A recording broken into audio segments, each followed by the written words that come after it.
Christmas wouldn't be Christmas without any presents. So dreadful to be poor.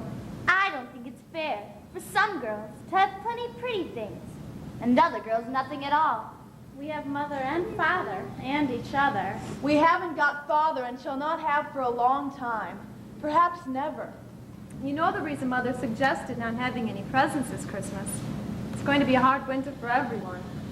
She thinks we ought not to spend money for pleasure, and so many men of the northern and southern armies are suffering so. We can't do much. But we can make our little sacrifices. And ought to do it gladly. I'm afraid I don't.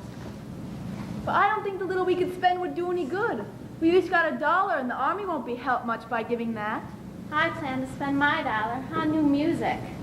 I'd like to buy a nice box of Faber's drawing pencils. Mother didn't say anything about our money, and she won't wish us to give up everything. Let each buy what we want and have a little fun. I'm sure we work hard enough to earn it. I know I do. Teaching those tiresome king children all day when I'm longing to enjoy myself at home. You don't have half as hard a time as I do. How would you like to be shut up for hours with nervous, fussy Aunt March who keeps calling, "Josephine, where is that girl?" and worries you until you're ready to fly out the window? I think washing dishes and keeping things tight is the worst work in the world. My hands get so stiff, I can't play my piano.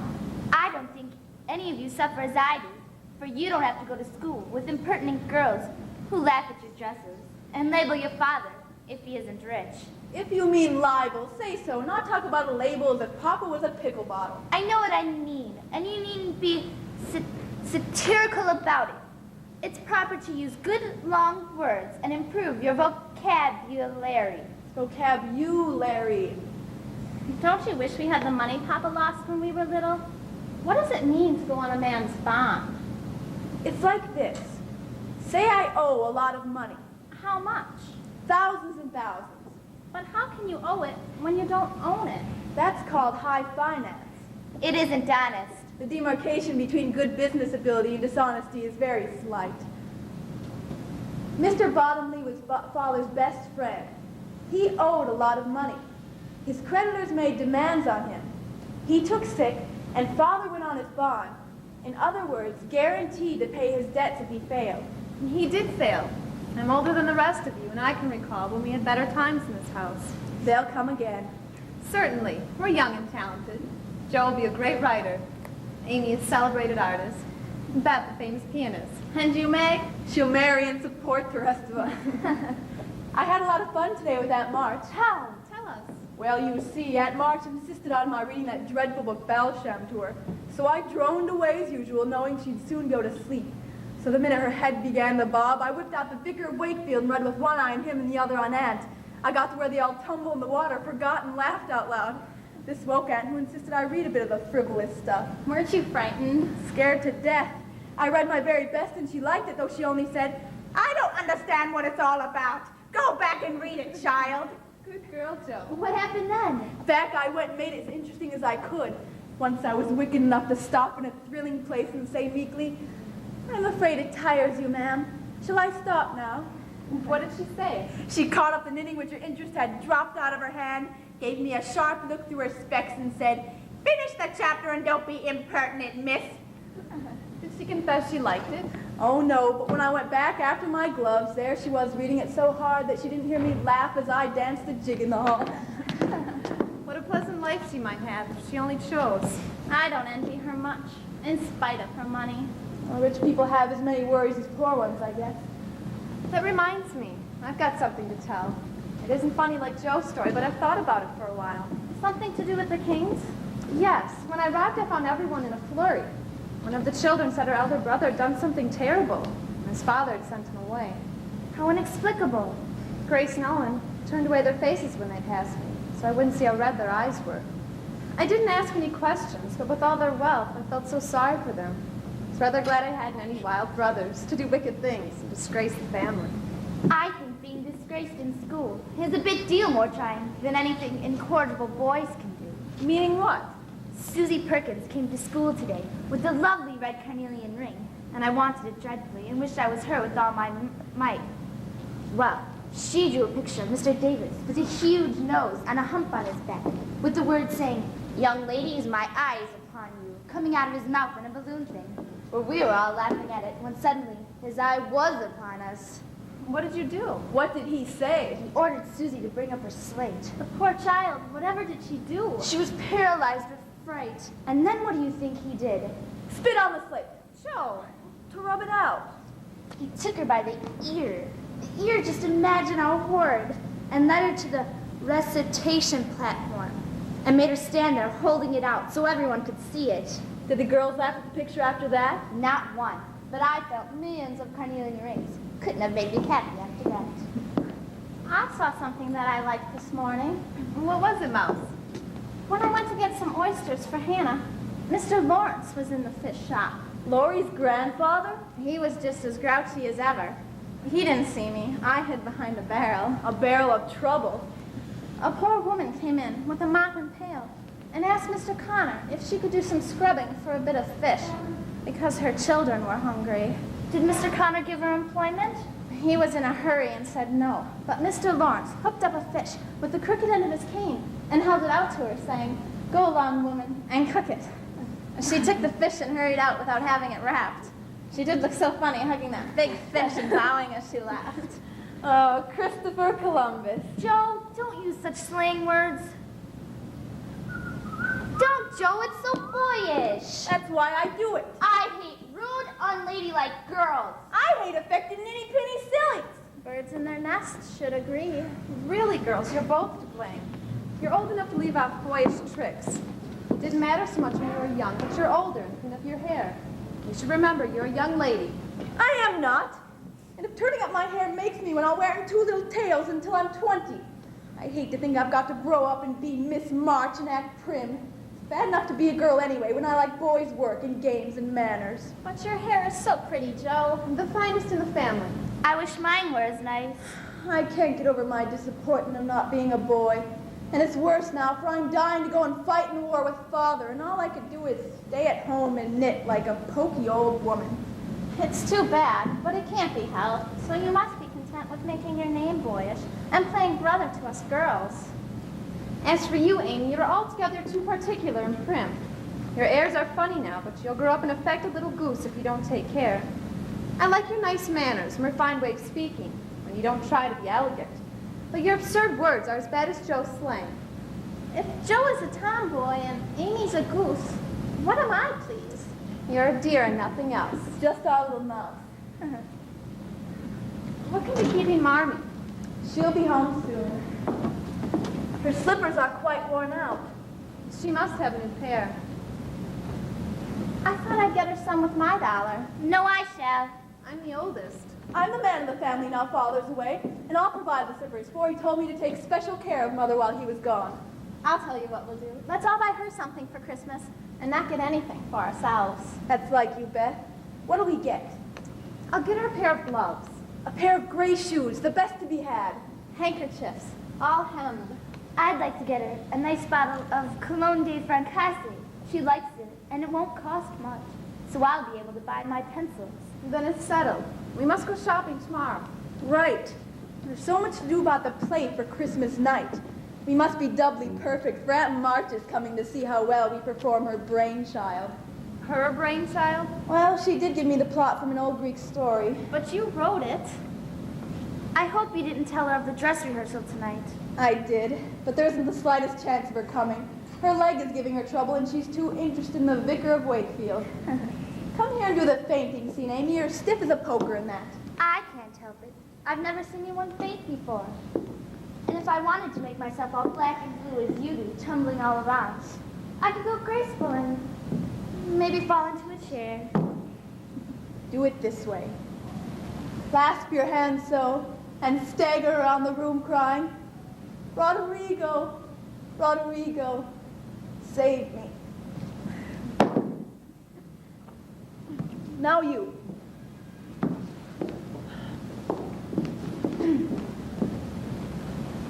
Roderigo! Roderigo! Save me! What a time to say Mary, my girl. Roderigo! Let me have your Barbie. How are you? Let me have your clothes. Thank you. Well, dearies, How have you got on today? Oh, much better. That's good. Thank you, dear. Joe, you look tired to death. I'm all right. I have a treat for you. A letter? 3 cheers for Father. Wonderful. Quiet, all of you. My dear wife and darling children, I know you'll be pleased to hear that Mr. Lincoln has chosen Ulysses Grant to lead the Union cause. We are hoping this conflict between the North and the South, between brothers and fathers, will soon terminate. I've been extremely busy and am so grateful of my duties as chaplain.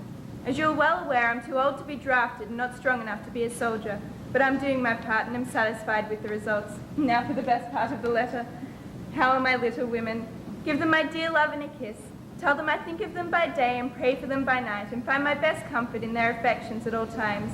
A year seems very long to wait until I see them, but remind them that while we wait, we may all work so that these hard days may not be wasted. I know they'll remember all I said to them, that they'll be loving children to you, and will do their duties faithfully, fight bravely and so beautifully, that when I come back to them, I may be ever fonder and prouder of my little women. I'm a selfish girl, but I'll truly try to be better, so you won't be disappointed in me. We all will. I think too much of my looks, and I hate to work. They won't need more if I can help it. I'll try to be what he calls me, a little woman, and not be rough and wild. I'll be all that Father hopes for when the new year comes around, for we each have our part to play in the scheme of things. I must play my part too. You, Mommy, but you're always perfect. Why did you say that? As I sat cutting out blue flannel jackets today, I felt anxious about Father and thought how lonely and helpless we should be if anything happened to him. An old man came in with an order for some clothes. He sat down near me and I began to talk to him. He looked poor and tired and anxious. What did you say to him, Mommy? Have your sons in the army? Hattie? 4, said he. 2 are killed, 1 is a prisoner. I'm going to the other who is sick in a Washington hospital. I said, you've done a great deal for your country. Not a mite more than I ought. I'd go myself if I was any use. As I ain't, I give my boys and give 'em free. He spoke so sincerely and seemed so glad to give his all that I was ashamed of myself. I'd given 1 man and thought it too much. Well, he gave 4. I had all my girls at home to comfort me, and his last son was waiting miles away to say goodbye to him, perhaps. I felt so rich, so grateful, thinking of my blessings, that I made him a nice bundle, gave him some money, thanked him heartily for the lesson he had taught me. When you feel discontented, think over your blessings and be grateful. I'm going to take that advice. Me too. Now, my daughters, you promised me a dress rehearsal of the Christmas play. Right, we have to set the stage. Have you much to put on? We'll be ready in 5 minutes. Come on, ladies. We'll get the curtains. I'll get the door. How do you do, Mr. Lawrence? Won't you come in? Thank you, Mrs. March. I want you to meet Mr. John Brooke, my tutor. Pleased to know you, Mr. Brooke. So nice to meet you. Gloria insisted I come to the rehearsal. You're just in time. The girls have retired to prepare. We'll be the audience. If you'd be so kind, we'll move the couch to see better. I'll take this end. Brooke, you catch the other. I've had the great pleasure of knowing your daughter, and I feel meeting you is indeed an honor, Miss March. How, Mr. Brooke? You're the sort of mother I've always wished to have. What do you mean? My mother died when I was just a baby. My dream of a mother is an exact duplicate to every action and reference that your daughters express. They are, dear girls. Joe is a nice sister. Now, we don't quite agree with that statement, now do we, Miss March? I have no choice. I'm afraid my leaning would be towards Miss May. Really? Are you ready, Mommy? The entire audience is seated. Peanuts, popcorn, get a program of the play. Is that you, Laurie? Yes, Mr. Brooke is here. Oh, Meg, Mr. Brooke is here. Shh, quiet.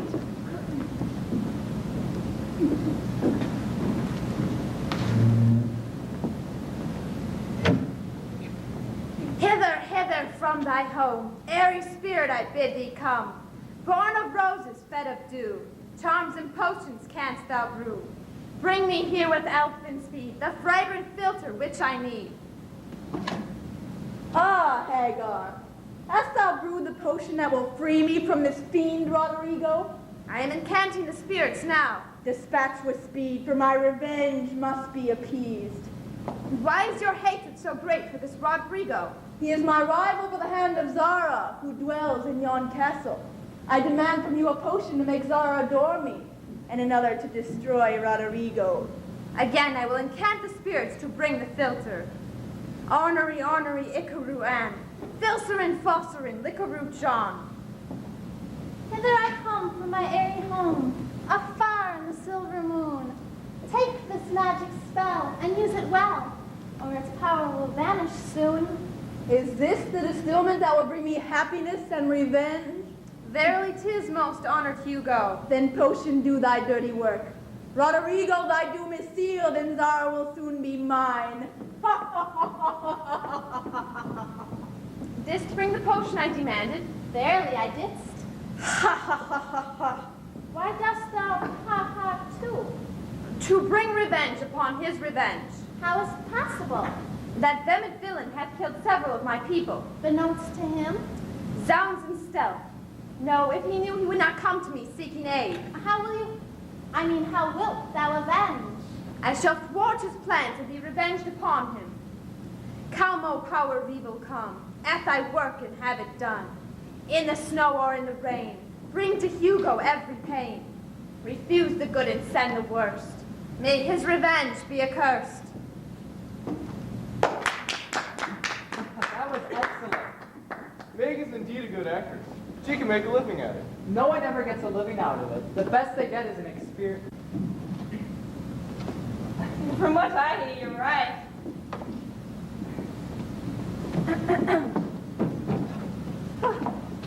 Wasn't Jo just wonderful? She has the spark of genius. I don't mean in her acting. I was referring to her writing. Did she write the play? Oh, yes. Every Christmas she writes another and more interesting one.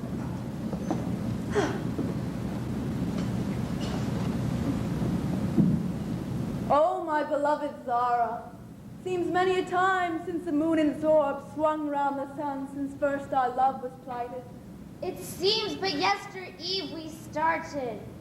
Jupiter was a glowing north star, and to the south Orion was wending his lonely way. Oh, woe is me, to be beloved of two men, and my choice not of my honorable sire. Mayhap we can win him to our side. I fear 'tis useless, our cause is dark. 'Tis always darkest ere the dawn breaks upon the world. Methinketh I hear father.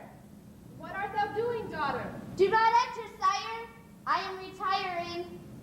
Sleep dwell upon thine eyes, and love in your heart. Louder! For the man of my choice, the Honorable Hugo. Didst hear? I am betrothed to Sir Hugo. Oh, woe is me. There is but one solution, my love. What 'tis? Flight. Whence? To my baronial estates in the vastness of the Black Forest. Where dwells the dragon? No longer does he abide the locality. What meanest thou? I slew him yester eve. Out of the forest came he, demanding the blood of a nobleman. I mounted my trusty black charger of Pelinon. Fire flew from the monster's mouth, and the gleam from his eyes was like twin suns in their brilliance. He stood upon his back limbs and rose to the height of a mountain.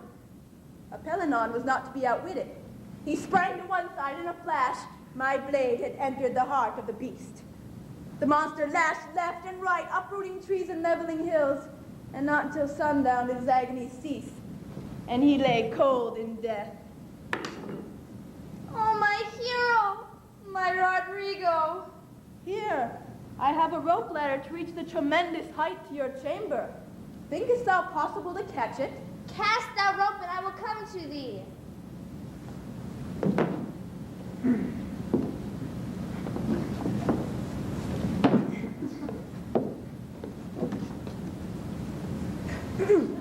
Hast thou secured it? I come to thee with great dispatch. Get off of me! Told you so, told you so. Here, Jo, let me help you. You all right? Of course I am. How could you be? I was on the bottom. Her feelings are hurt. Now, girls, please let's get this stage cleared away. Laurie, Mr. Brooke, would you be so kind to replace the sofa? I'm sorry, Amy. Please forgive me. It was my fault. The best way off, sisterly arguments to them. I'm proud of your attitude, Amy. And that someone's developing a level head in this topsy-turvy house. Marge, I didn't know you were here. Did you ever appreciate my being anywhere? Did you see the play? I would advise more rehearsing if you intend on presenting it Christmas Eve. It's in a deplorable state of imperfection. This is Mr. Lawrence. Aunt March. How are you, young man? And my tutor, Mr. Brooke. How do you do? Joe? You must be more positive and commanding as Sir Hugo, and more tender and loving as Rodrigo. Suit your actions to your words, and you might be passable as both characters. Meg, don't put so much character in your voice as Hagar the Witch. Amy, make fewer gestures and talk like a human being. And Beth, you must study your role. You don't know what you're talking about. How does it all end, Meg? This young lady's name is Margaret, Mr. I want to know Brooke. the finish too, Joe. Miss Josephine? I'll tell you how it all ends. The father interferes. The villain tries to get the hero to drink, but the witch has switched the drinks. So Hugo dies. Rodrigo asks for the hand of Zyra, but her father says he's too poor to offer a dowry. Rodrigo claps his hands, and then enters a page carrying bags of gold. Zyra is given to her lover, and all ends well. I'll go, Marmee. Permit me to accompany you, Miss March. How will you manage a drinking scene when you play both Hugo and Rodrigo? Meg plays Rodrigo in that scene. Oh, you girls are too versatile. It's a telegram. Get her some water, Lori. I'll get it. Read it, Mommy. Your husband is very ill. Come at once. Poor Daddy. I must find the means to go to Washington. I'll see what I can do. Wait for me, Lori. If you don't think I'm intruding, permit me to accompany you to Washington. I couldn't ask that of you, Mr. Brooke. I'll have Mr. Lawrence commission me right away. Perhaps to listen to my pleading in your behalf. Amy and Beth, do you think you're strong enough to fetch my small trunk? Yes, Marmee.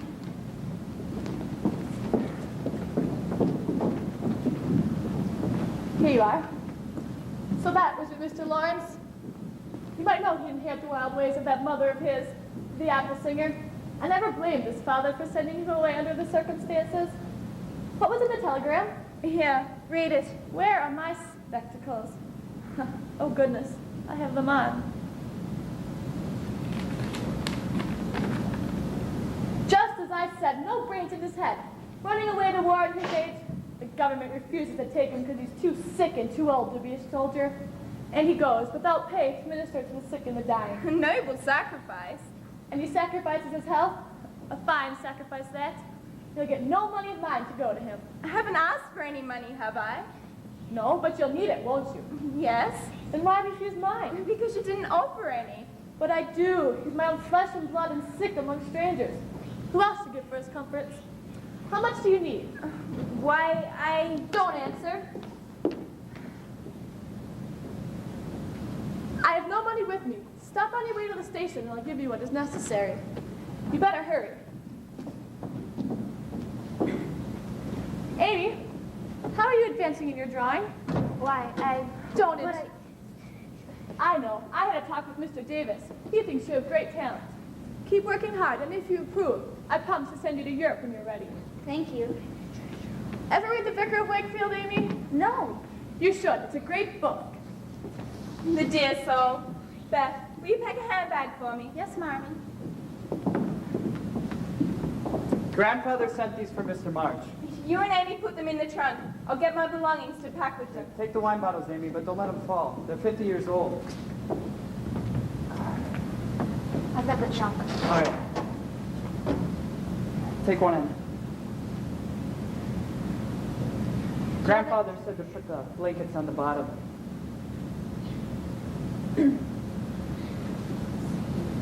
Now the bottles? Yeah, we'll put them in the center. That way they won't break.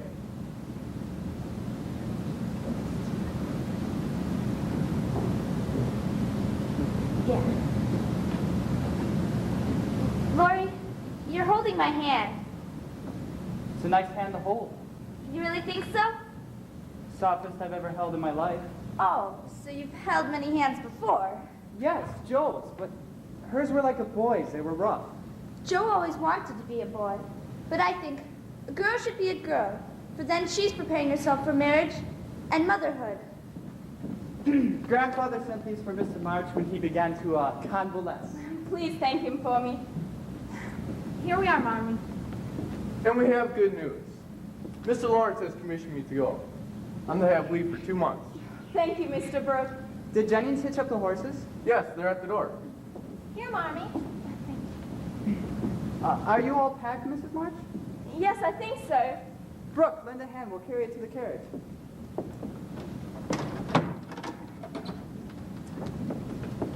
Get my bonnet, will you, Meg? I must be forgetting something. Your shoes, Marmee. Oh, my. I'll get them.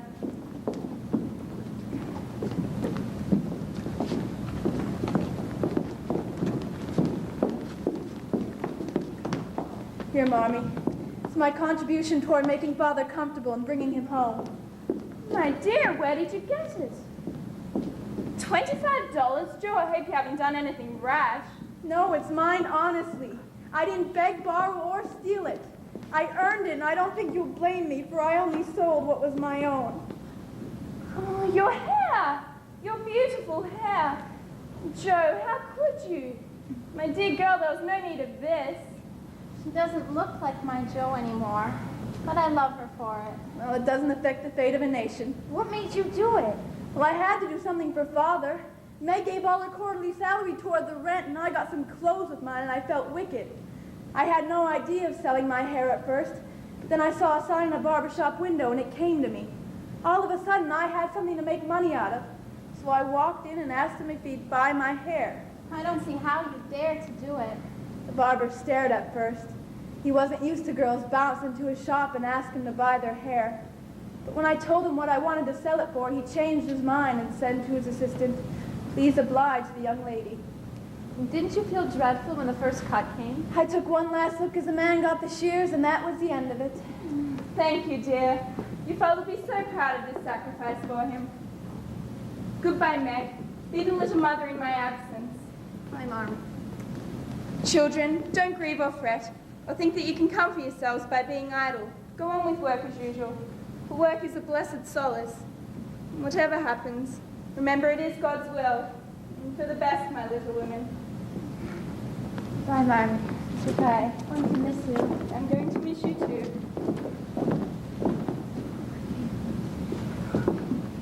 I love you.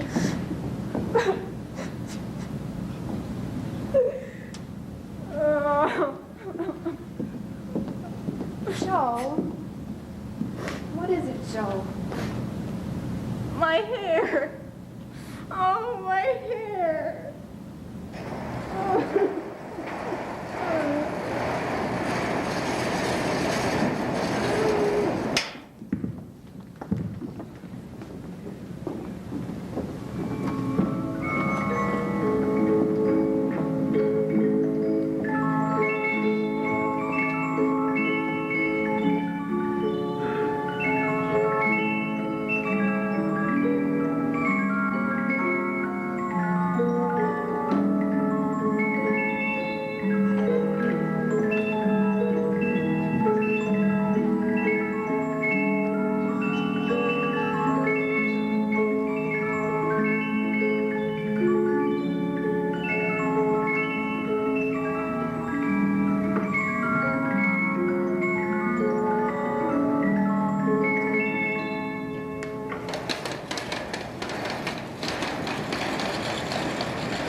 Wouldn't it be fun if all the castles in the air which we make could come true?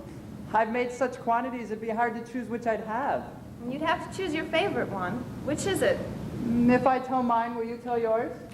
Yes, if the girls will too. We will. And our little invalid? Don't joke, Lori. I'll be well soon. Oh, I was sure of that, or I never would have said what I did. Now, Lori. After I've seen as much of the world as I'd like, I'd probably... Lori, sit down and sit still. I'd probably settle in Germany. I'm to be a famous musician and never be bothered about money or business. Just enjoy myself and live for what I like. That's my favorite castle. What's yours, Meg? I'd like a lovely home, full of all sorts of luxurious things. Nice food, pretty people, pleasant things, heaps of money. I'd manage it as I like, with plenty of servants, so I'll never need work. I wouldn't be idle, but do good and make everyone love me dearly. Would you have a master for your castle in the air? I said pleasant people, you know. Why don't you say you'd have a splendid, wise husband and some angelic little children? You know your castle wouldn't be perfect without. You'd have nothing but horses and novels in yours. Wouldn't I, though? I'd have a stable full of Arabian steeds, rooms filled with books, and I should write like magic so that my books should be as famous as Laurie's music. I want to do something heroic or wonderful that won't be forgotten after I'm dead. I shall write books and become rich and famous. That's my favorite dream. Mine is to get well, stay at home with father and mother, and help take care of the family. I only wish that we may all keep well and stay together. Nothing else. My favorite is to go to Rome and become the best artist in the whole world. We're an ambitious set, aren't we? We all want to be rich and famous. I wonder if any of us will get our wishes. If we're all alive 10 years hence, let's meet and see how many of us get our wishes. I hope I shall have done something by that time of which I could be proud of. You need a motive, Mother says, and once you'll get it, she's sure you'll work splendidly. You should do what your grandfather wishes. Do your duty and you'll get your reward, as good as Mr. Brooke has, by being respected and loved. What do you know about him? Only what your grandfather told me about him. And how he took good care of his sister until she died, and wouldn't go abroad as tutor to some nice rich people. It's just like Grandfather to find out all about him. If I get my wish, you'll see what I'll do for Brooke. Begin now, by not plaguing the life out of him. How do you know I do? I can always tell by his face when he walks away. If you've been good, he looks satisfied and walks briskly. But if you plague him, he walks slowly and looks dejected. So you keep an account of my good and bad marks in Brooke's face, do you? I see him smile and bow as he passes your window, but I never knew you got up a telegraph. Father's home! Where's my little women? Father! Father! It's Mommy and Father! Oh, Joe, how are you? Meg, my darling, how you've grown. Thank you. Amy, wow, you've grown so well. Oh, my little mouse. So you were jealous of your father's illness and had to go get ill yourself. How was the trip, Mr. Brooke? Splendid. And your father was a brave soldier all the way. I know you have a million things to say to each other, so I'll take Mr. Lawrence along with me. Oh, how are you, my boy? I didn't see you there. I don't blame you, sir, with such wonderful daughters to greet you. I'll see you soon, and I hope that your health shall return. Welcome back, Brooke. Isn't it fine to have them both back? It seems an age since you went away. Yes, it has been quite a long road. But we've got you back now. Thank goodness. Well, I remember a time when this hand was white and smooth, and your first care was to keep it so. It was very pretty then, but it is much prettier now. I'm sure all the stitching done by these beautiful fingers will last a very long time. The good will went into the stitches. Say something nice about Jo. She's been so very good to me. Oh, despite the cropped hair, I see a young lady. Her face is rather thin and pale with anxiety, but it has grown gentle. I know that I shall miss my wild girl, but I'll get a strong, tender-hearted woman in her place. I do know that in all Washington, I could not find anything beautiful enough to be bought with the $25 that my good girl sent to me. Thank you, Father. Now back, Father. I'm afraid to say much, for there's so little. I'm afraid she'll slip away altogether. But she's not so shy as she used to be. I'll keep you safe, my Beth. Please, God. It's good to have you home. And Amy, you're the last, but certainly not the least. I know as you grow older, you mold your character as you do your little clay models. I'll be very proud of a lovable daughter who has a talent for bringing beauty to herself and others. Now, children, I think it best that we take Father to his room. Yes, I think that would be best.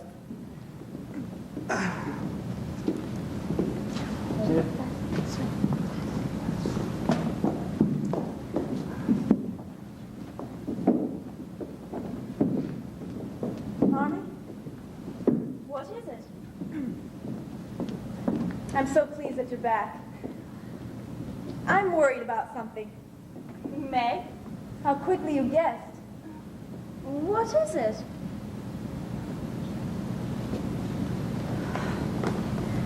Last summer, Meg left a pair of gloves over at the Lawrences, and only one was returned. We forgot all about it till Laurie told me Mr. Brooke had it.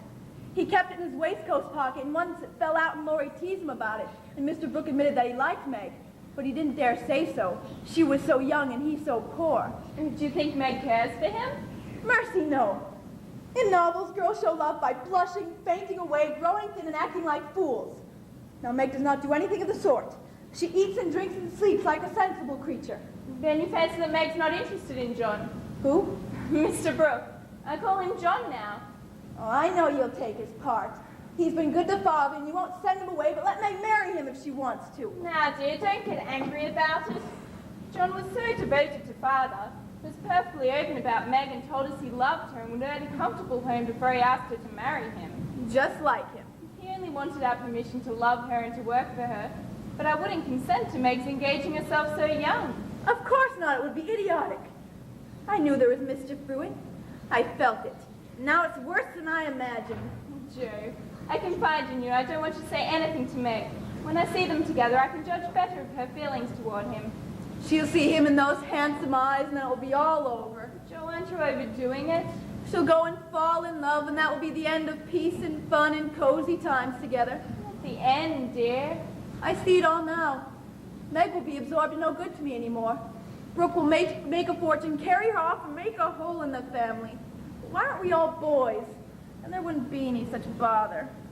It's natural and right you should all go to homes of your own in time. But I do want to keep my girls as long as I can. If she and John love one another, they can wait and test their love by doing so. Hadn't you rather have her marry a rich man? Money is a good and useful thing, and I hope my girls will never feel the need of it. But I know by experience how much genuine happiness can be had in a plain little home where the daily bread is earned. I'm disappointed in Meg. I plan to have her marry Laurie and sit in the lap of luxury all her days. I'm afraid Laurie's hardly grown up enough for Meg. Don't make plans, Drew, but let time and their own hearts make your friends. I hate to see things going all crisscross and getting snarled up. I wish that wearing flat irons on our heads would keep us from growing up. Father's asking for you, Mommy. All right. Thank you, Meg. What's Laurie pulling his hair and beating his chest for? Showing you how your John will go on. Touching, isn't it? Don't say my John. It isn't proper or true. Please don't plague me, Joe. I've told you there isn't anything to be said. We're all to be friendly and go on as before. I see through you. You're not like yourself a bit. I don't mean to plague you, but I wish it was all settled. I hate to wait. I can't say or do anything until he speaks. If he did speak, you wouldn't know what to say. I'm not so silly and weak as you think. I know just what I should say, for I've planned it all. Would you mind telling me what you'd say? Not at all. My experience shall be useful to you, perhaps in your own affairs of this sort. You don't mean to have any. It's fun to watch other people, but I should feel like a fool doing it myself. I think not. You liked anyone very much, and he liked you. What will you say to John? I shall say quite calmly and decisively, thank you, Mr. Brooke. Let us be friends as we were. That's stiff and cold enough. I don't believe you'll ever say it. If he goes on like the rejected lovers in the books, you'll give in rather than hurt his feelings. No, I won't. I'll tell him I've made up my mind and walk out of the room with dignity.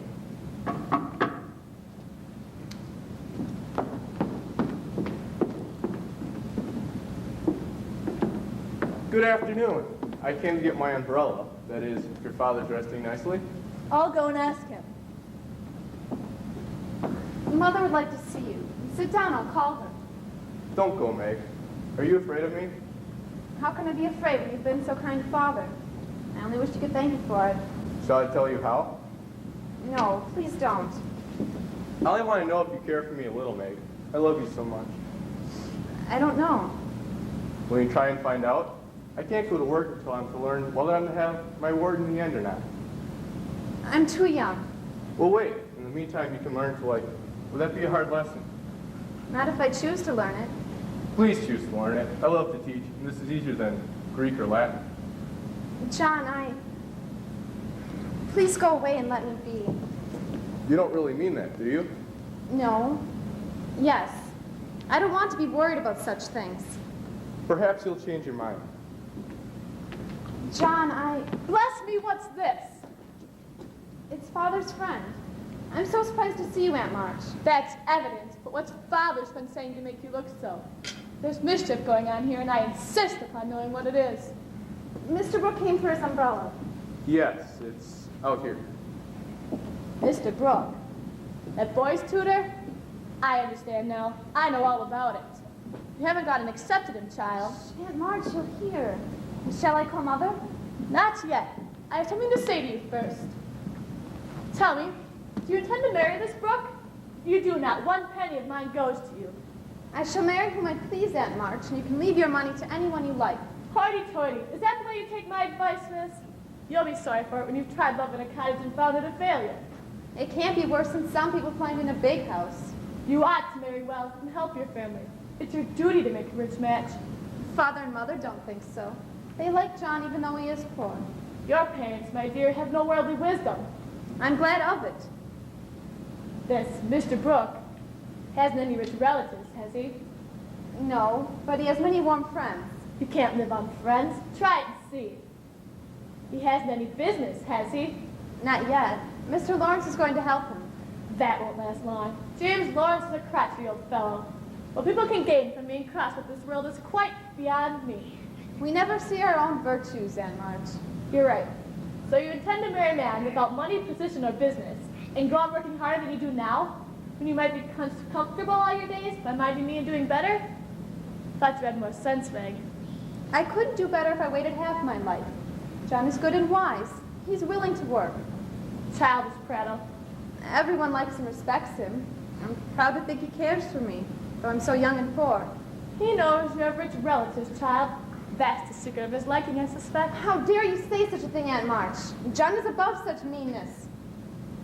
Flippity-gibbet. My John wouldn't marry for money any more than I would. We're willing to wait, and we're going to work. I'm not afraid of being poor. I've been happy so far, and I know I shall be with him, because he loves me. And Well, I'd wash my hands in the whole affair. You're a willful child, Meg, and you've lost more than you know by this piece of folly. Aunt March, please, won't you stay and see Father? He'll be very disappointed. And what's his disappointment to mine? Don't expect anything from me when you're married. Your Mr. Brooks' friends must take care of you. I'm done with you forever.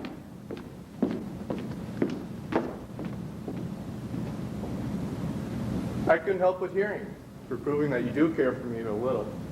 I didn't know how much until she attacked your character. And I needn't go and may stay and be happy? Yes, John. What is this I see? Exactly what you see. Congratulations. You're the first one to encourage us. You'll make the best couple in the land. Thanks. Of course, I knew Brooke would have it all his way. I didn't. If it weren't for Aunt March. I don't understand. I had prearranged to reject John. And did. What was your plan? To say thank you, Mr. Brooke. You're very kind, and fly out of the room. And so what did you say? Yes, John, and flew into his arms.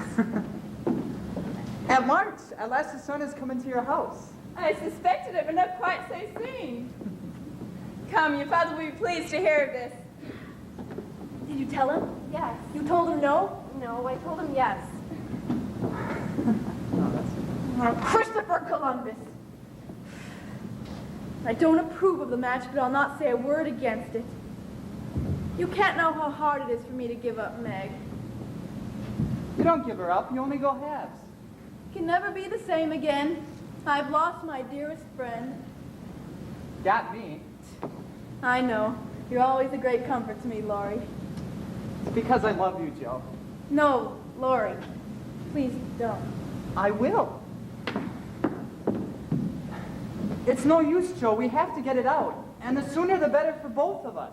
Say what you will then. I've loved you ever since I've known you, Joe. I couldn't help it. You've been so good to me. I've tried to show it, but you wouldn't let me. Now I'll make you hear and give me an answer. I wanted to save you this. I thought you'd understand. I know, but girls don't know what they mean. They say no when they mean yes and drive a man out of his mind, and for the sheer fun of it. I don't. I hoped you'd love me, though. I'm not half good enough. You are. You're a great deal too good for me, and I'm so grateful to you and so proud and fond of you. I don't see why I can't love you as you want me to. I've tried, but I can't change the feeling. Really, truly, Joe? I don't believe it's the right sort of love. Laurie, I want to tell you something. No, don't tell me that. I can't bear to know. Tell what? That you love another man. I haven't the least idea of loving anybody else. But you will after a while. Then what will become of me? You'll love someone else too, like a sensible boy, and forget all about this. I can't love anyone else, and I'll never forget you, Joe, never. You haven't heard what I wanted to tell you. Sit down and listen. Go on. I agreed with Mommy that you and I are not suited for each other. Our quick tempers and strong wills would probably make us very miserable if we were so foolish as to... Mary, I should be a perfect saint, for you can make me whatever you like. I couldn't. We don't agree, and we never shall. So we'll be good friends all our lives. Don't disappoint us. Everyone has their heart set on it. My grandfather has his heart set on it, your family likes it, and I can't get on without you. Say you will. I can't. You'll see that I'm right and thank me for it. I'll be hanged if I do. You'll get over this after a while and find some lovely, accomplished girl who'll adore you. I'm awkward and odd, and you'd be ashamed of me. We should quarrel. We can't even help it now, you see? And I shouldn't like elegant society, and you would. And you'd hate my scribbling, and I couldn't get along without it. We should be very unhappy and wish we hadn't done it, and everything would be horrid. Anything else? I don't believe I shall ever marry. I love my liberty too much to give it up for anyone. You think so now, but there'll come a time that you'll care for someone and you'll love him tremendously, and you'll live or die for him. I know you will. It's your way. And I shall have to stand by and see it. Yes, I will die for him, if he ever comes along and makes me love him in spite of myself. And you must do the best you can. She'll always be very fond of you as a friend, but I'll never marry you. So the sooner you believe it, the better for both of us. You'll be sorry, Joe. Where are you going? To the devil! What's wrong with Lori? He was foolish enough to propose to me. And you refused? We're all too young to think of such things. I just talked to Aunt March, and she told me everything. Did she threaten to cut Meg off? It's an ill wind. Meaning what? Very soon I'm to leave for Rome to study painting. Oh, isn't that wonderful? Doubly so. How? Mr. Brooke informed Aunt March that he was sending Lori to Europe next month. You'll see a great deal of each other. Won't you be mad? No. Joe, I have a confession to make. Confession? Regarding what? Well, Lori told me he loved you more than me. And I did a terrible thing, Joe. I flew to the attic and tore your novel to shreds and threw them into the fire. What? My little novel I was so fond of and worked over so hard? Have you really burnt it? Yes. And you wicked, wicked girl! I can never forgive you, and I'll never forgive you as long as I live! You hurt! Joe, what does this mean? I'm sorry, Mommy. It's my dreadful temper. I try to curb it, I think I have, and it breaks out worse than ever. Mommy, what shall I do? I'll never get tired of trying. I never think it's impossible to conquer your fault. There you are, my dear. Now leave us be. We know how to navigate, don't we, little mouse? Yes, Father. Come, sit next to me and tell me all about yourself since I went away. There isn't much to tell, except that Joe, Amy, and Meg have been such devoted, attentive sisters. I was determined to get well. Well, we'll get strong and healthy together. We'll make a race of it. What do you say? Very well, Father. What's the city of Washington like? It's a very beautiful place, but at present it's filled with sorrow. And New York? Too massive for comprehension. I'm going there. What? Really? Yes. I've written to the Kirks applying for the position as tutor to her children. Joe, you didn't. Did she answer? Yes. She replied saying that I could have the nights to write to my heart's content. Well, you won't be leaving for some time, I hope. If you object, I won't go at all. Well, we'll see. As a postman, I'll go. Are you comfortable, Beth? Oh, yes, and so much more so since you've arrived. Mother! Father! Look, a check! What is this for, Joe? I won the prize! And Beth can go to the seashore as the doctor ordered. No, I couldn't. It would be selfish. But you shall go. I've set my heart upon it. That's what I tried for, and that's why I succeeded. Won't it be fun to see you come home all rosy and plump again? Oh, Dr. Joe always cures her patients. This check is from the newspaper. See? The Rival Painters by Miss Josephine March. First prize in the contest. The reward of $100. And my darling kept it all to herself. I'd have lost nothing if I failed. Tell us all about it, Joe. Well, it all happened when Miss Croker took me to a lecture on the pyramids. I remember. A man sat beside me with a copy of the paper. He told me one woman writer made a good living out of her stories.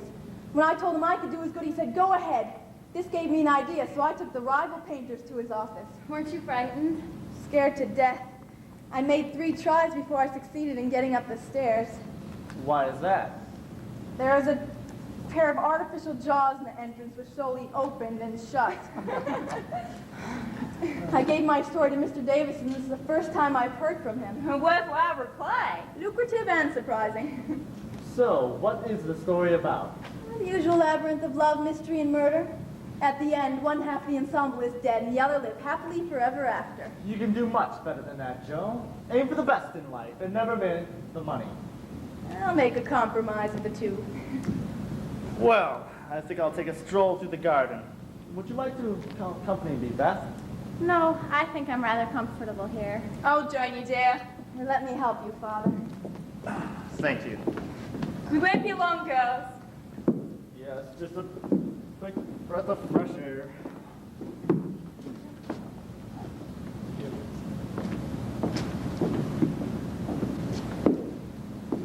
Why don't you want to go to the seashore, Beth?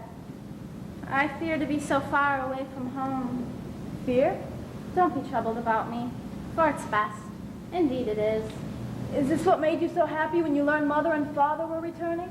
Yes, I gave up hoping then. When I saw you all so well and strong and full of happy plans for their return, it was hard to feel that I could never be like you. And then I was miserable, Joe. Beth, you shut me out? Why did you shut me out and bear it all alone? Perhaps it was wrong. I wasn't sure, and it would have been selfish to frighten all of you. At least I thought so then. You've all been so dear and loving. I hate to leave you. Every day I try to get better. I want to so much. In the morning, I'm full of hope. But every evening, I lose a little and feel I'll never get it back. Life is like the tide, Joe. It can't be stopped. Beth, I can't let you go. I'll work and pray and fight against it. There must be a way. It can't be too late. We must leave everything to God and nature. They alone teach and strengthen hearts and spirits for the life to come. It's hard to say I'm glad to go. The life is very sweet to me. You'll tell the others, won't you, Joe? I don't want any secrets, and it's kinder to prepare them. Meg has John to comfort her, and Lori will comfort Amy. But you must stand by Father and Mother, won't you? If I can, Beth. I won't give you up yet. I have a feeling it was never intended that I'd live long. Beth, please. I only mean to say I'm not like the rest of you. I never made any plans about what I'd do when I grew up. I never thought of being married as you all did. I never wanted to go away. And the hard part now is the leaving. I'm not afraid, but I'll be homesick for you even in heaven. Then make up your mind not to leave us. I'm going to have you strong and rosy by spring. Don't, Joe. It won't do any good. I'm sure of it. Now please help me to my room. Lean on me, Beth. That's your role in life, Joe. Everyone leans on you for support. Why not? I'm strong. We've had happy times together, haven't we? Yes, Beth. And I think the tide will go out easily if you help me.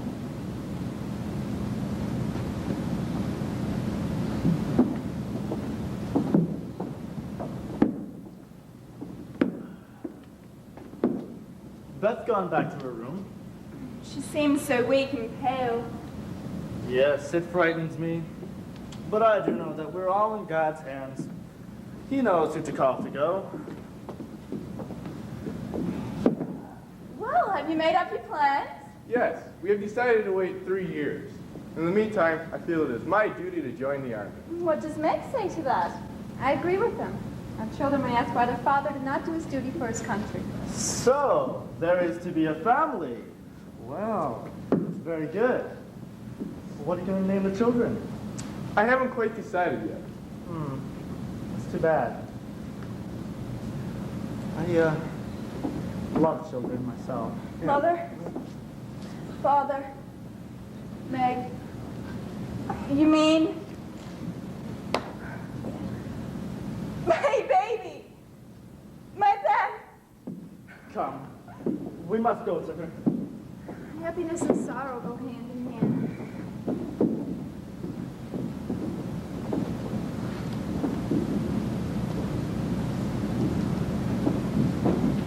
Joe, I've been thinking the matter over, Please, and Amy. Little Beth, You mean, she didn't know we quarreled. I understand. She'll never know now.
Mommy! Oh, Meg, how lovely to see you again. Happy birthday, Mommy. Many of them. Where are the twins, Daisy and Demi?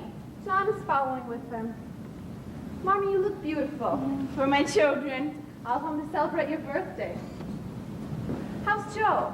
Life in New York has been an educational one, and this German professor, Mr. Bash, who speaks so much about, must have given her good sound advice. Who's Professor Bayer? She'll tell you. I've invited Ralph Waldo Emerson to dinner. Don't you fear he may consider her writings trash? He's too great an artist to ridicule. Besides, he has spoken highly of some of Joe's stories. He's read them? How thrilling. He admires her in this day when it's almost a sacrilege for women to write. It's doubly hard for them to secure recognition. Do you suppose a day will ever come when we'll have equal suffrage? Whole advancement moves slowly. Morse was treated an imbecile when he said the telegraph was possible. And this Mr. Bell, who claims he can send the spoken word over the wire with the telephone, is in danger of being deported.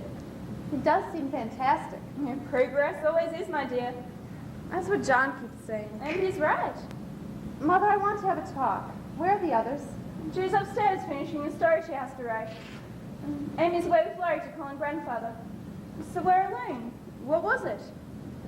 It's John. What's he been doing? I don't know how to tell it. Forget you're being married, become a child again, and tell Mommy your troubles.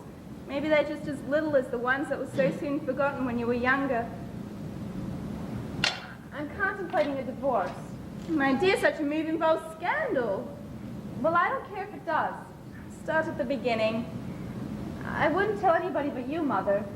I really do need advice, for if John goes on so much longer, I might as well be widowed. What is it? He's away all day, and at night, when I want to see him, he's continually over to the Scots.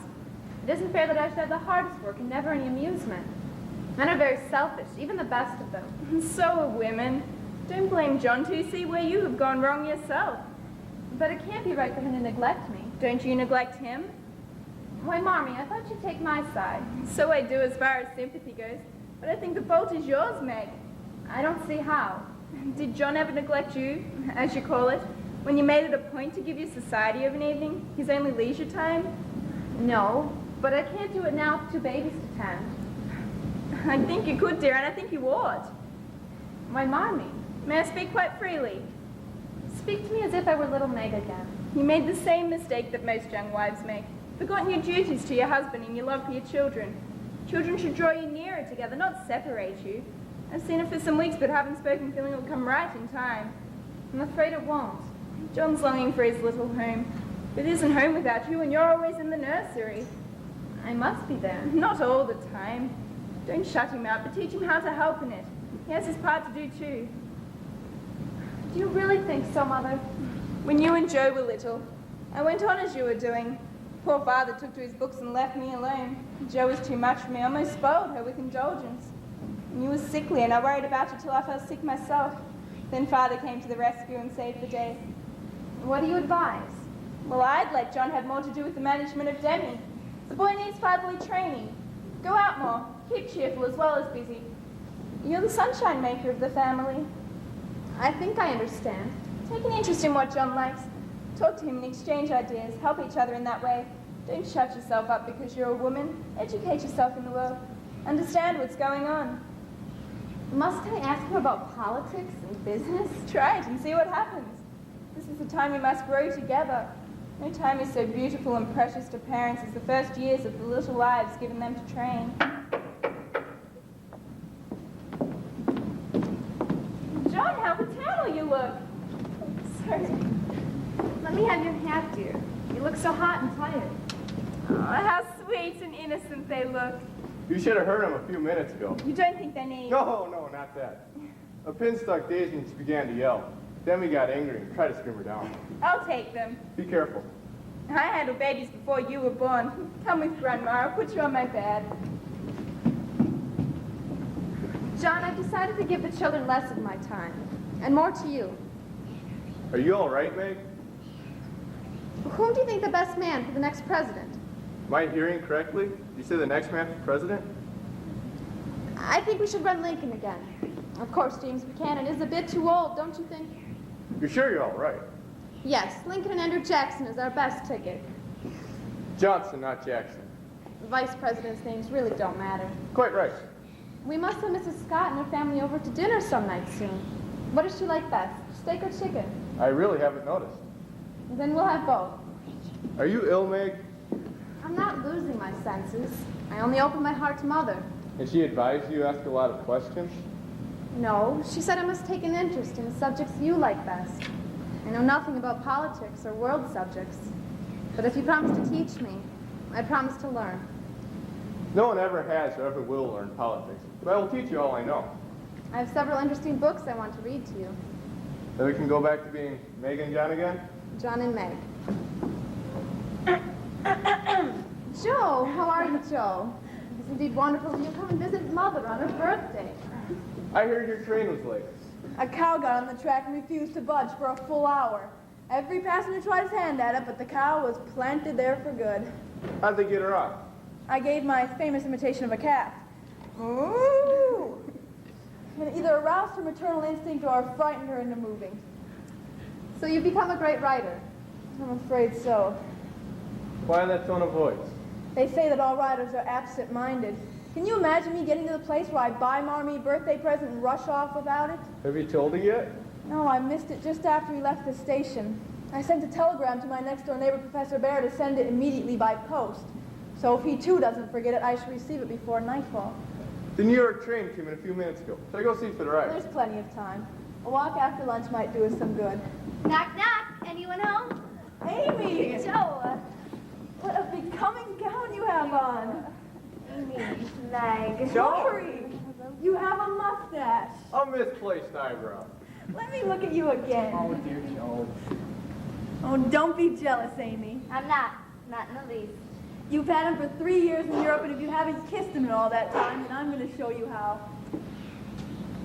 Excuse, please. Monsieur.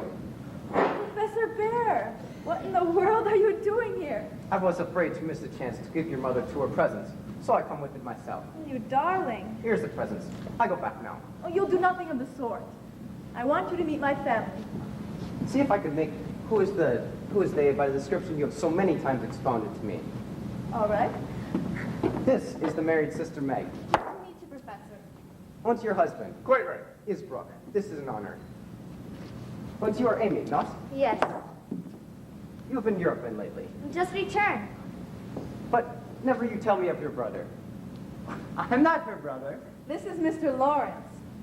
From the kissing business I interrupt, I think he's a brother. I'm afraid that's all I'm ever going to be to Joe. To be a brother to such a wonderful girl is an honor. And put the twins to bed.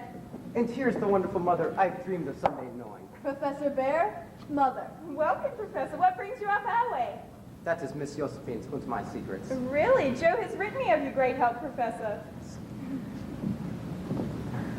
And here's the wonderful preacher man's, the friend and confidant of the greatest mint in America, Ralph Waldo Emerson. Professor Bear, father.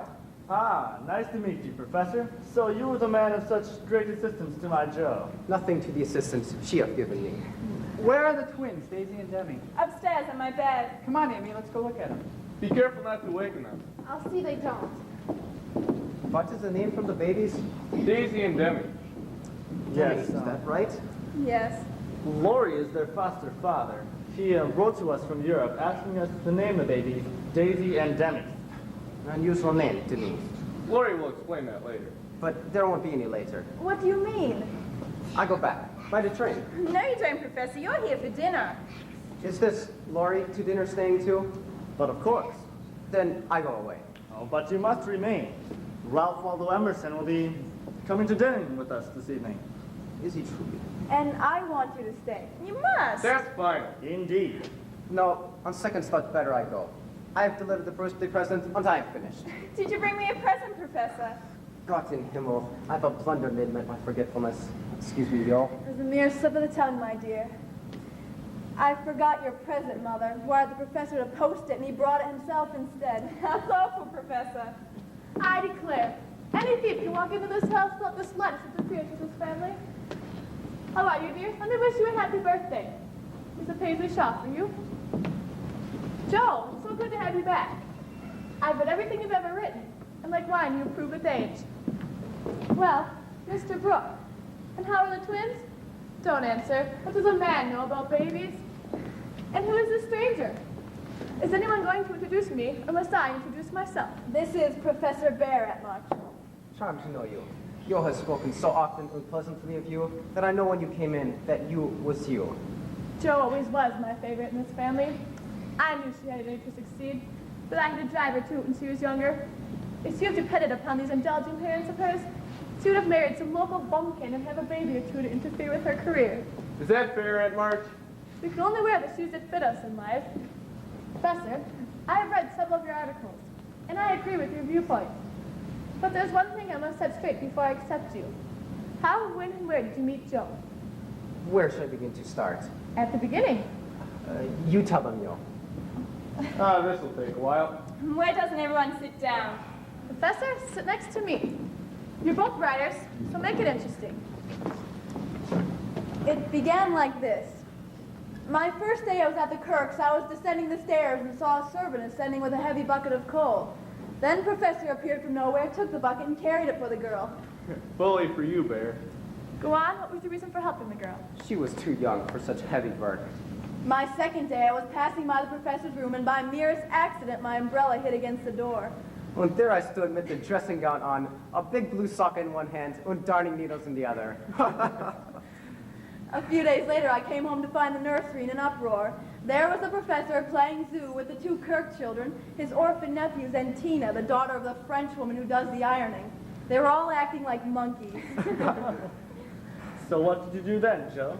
She joined the zoo.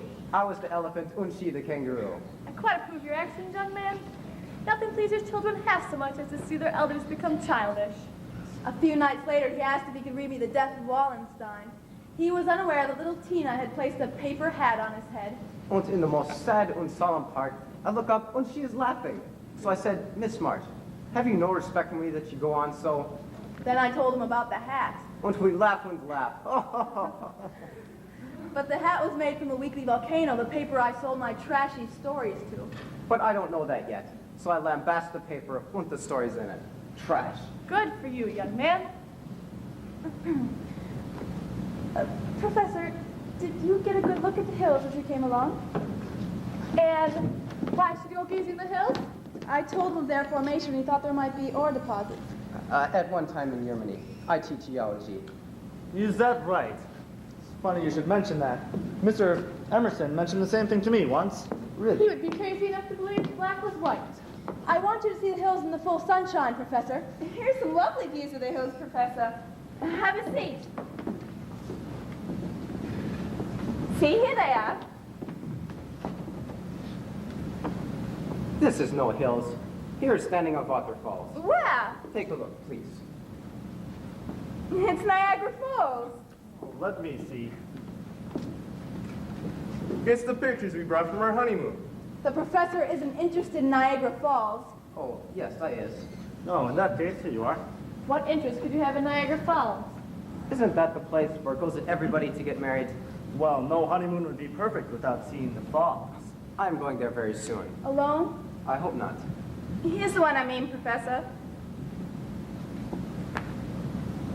That's beautiful. Is that the church in the foreground? The church we were married in. Look, Father. I want you to see the hills in the proper sunlight, Professor. I wonder my place of reading your book on the hills, Professor. We'll go now and get a first-hand view. I'll get your hat. Here's another pretty one, Professor. Gee, gave the professor the wrong hat. That's mine. Oh, excuse me. There's your own hat. Oh, which reminds me. Emerson once wrote a poem about the wrong hat. I believe I have an original copy around here somewhere. Do you know where it is, dear? I don't know where it is. That's good. Come, Professor. I know where it is. Why don't you go help him look, Father? Well, he said he knew where it was. Remember my telling you how we used to play post box when we were younger? For hours you have me laughing at that joke. Well, the box is still out in the tree. Come on, I'll show it to you. Before you go, I want to show you some pictures I have of the children when they were young. The professor isn't interested in children, Mother. Oh, yes. Always, always. I'll be right back. It'll only take a second to the tree. Here we are, Professor. Look, it's in Mr. Emerson's own handwriting. The future will make this very valuable. 10 verses of humor. Yes, and the last is the funniest. Why not read that first? Professor, why don't you sit next to me? But, Father, the light is fading in the hills, and it will take you an hour to read that poem. I read correctly, dear, not slowly. Now prepare to laugh, Professor. Father's the funniest reader you've ever heard. You can take that 2 ways. There once was a man, very rosy and fat, who continually wore a high derby hat. Wait till you hear the finish, Professor. And there was a maid, very thin and prim, who was casting amorous glances at him. See, here they are, Professor. Just one moment, dear. Come here, Professor. Look at these pictures. Excuse please. Later we all laugh together. Have you a picture of Jo when she was little? And there she is when she was 3. She hasn't changed much. I have 2. You grow up, but not out. Out where? The face out. This is you, Mrs. March. You are much better looking now. Oh, let me see. Ah, yes, she was very pretty then. But she is beautiful now. And this is Amy. And this is Meg. And who is this angelic child? Our Beth. Yo tells me about her. How you all love her and the devotion she gives you, right up to the end. Yes. She... Now, dear. Oh, Yo, I'm so sorry. That's not your fault. Come with me, Professor. I'll show you all the works we have of Emerson, and I'll finish reading you this poem. I can see you laughing for months now.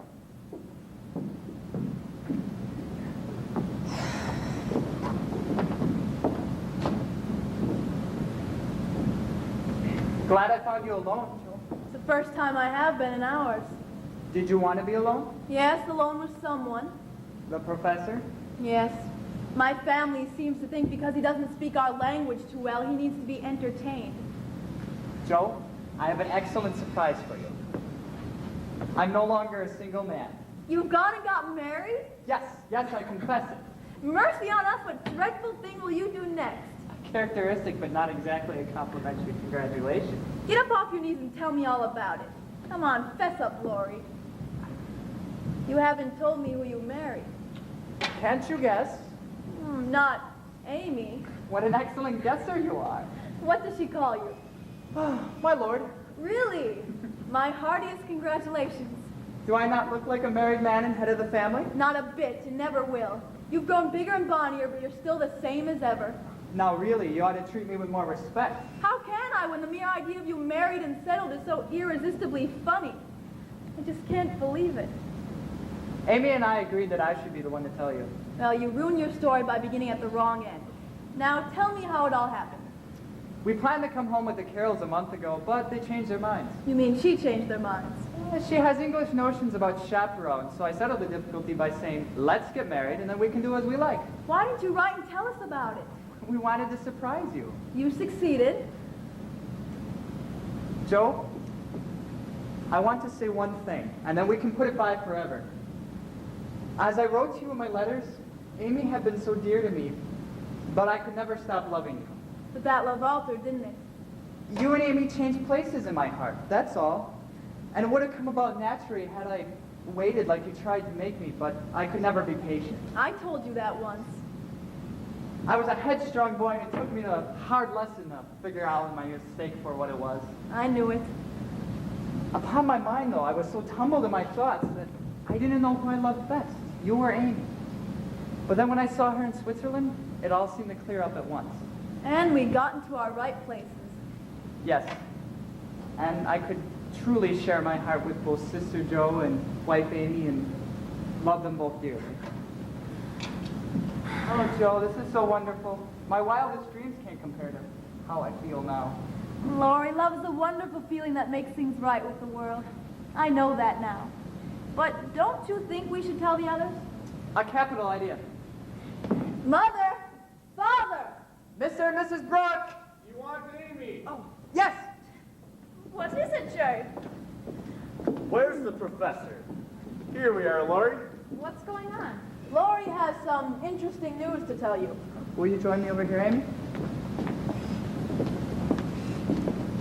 I want you all to meet my wife. Congratulations. Why didn't you tell us? Well, welcome to the family, my boy. Amy, I never saw you as radiant and happy. Married life has agreed with you. Well, look at the example she's had all her life. Who rules? I do. So I let her think. It pleases her, you know. You can put it that way.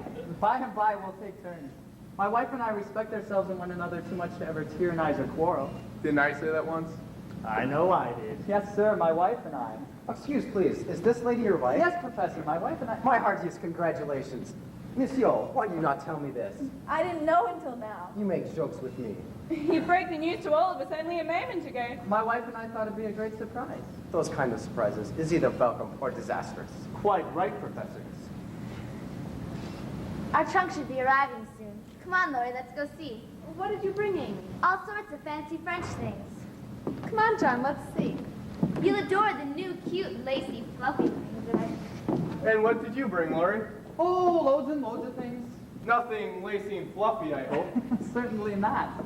Come, Father. I'll go ahead and I'll entertain the professor. Maybe he'd prefer younger company. Oh, I don't call Mr. March so old. See, But you always enjoyed looking at women's dresses. when did I... Oh, well, perhaps if it's lacy and fluffy. Did you want to look at the dresses? No, rather I would say some things to you. Why don't you sit down then? No, I have to say this very quick. They won't be back for a very long time. Why are you so sure? My house fell on them. What house falls? Oh, you wouldn't understand. American slang, yeah. You told me you liked it. Yeah, when you said it. Thank you. Monsieur, I have something serious to say to you. Well, why don't you sit down then? No, better I set this on the feet and far from you apart. Monsieur, I'm going far away. Where? Ohio, Why are you going there? to teach German. You're doing that with great success in New York. But in Ohio, I got to chair the university. I'm going to be one of the faculty. I'm sorry. She'll miss you very much. We have been good friends, no? Yes? Yes. And friendship is akin. Hearts, dearest, why you cry? Because you're going away. Oh my God, this is too good. That I cry or that you're going away. Both. Oh. Monsieur, I have nothing but love to give you. I came here to see if you could care for me among your family and friends. I wanted to be sure I was not wrong. And you found... Go on. Can you make a little place in your heart for old Fritz? Only a little place? little places grow to big places. You were saying, Monsieur, we have come to the place, the moment, yes, the place, the moment. the magical moment which bestows youth on the old, wealthy on the poor, beauty on the plain. And gives human hearts a taste of heaven, huh, Friedrich? No one speaks so my name since Nina dies. Oh, so you loved before. I gave my first love to her, Who was she? mine a sister. Oh, your sister. Then you will accept the heart of a poor professor? Oh, yes, We will teach and write and have a wonderful life together, my yo. my Friedrich. You have become die erste Liebe und die beste. I knew it. Belle. Oh, Christopher Columbus. I can see you'll no longer have interest in hills. Well, welcome to the family, my boy. My son. A mother's kiss. Now I feel I am one of the family. Now we can really celebrate Mommy's birthday. I'll get the chair, Mother.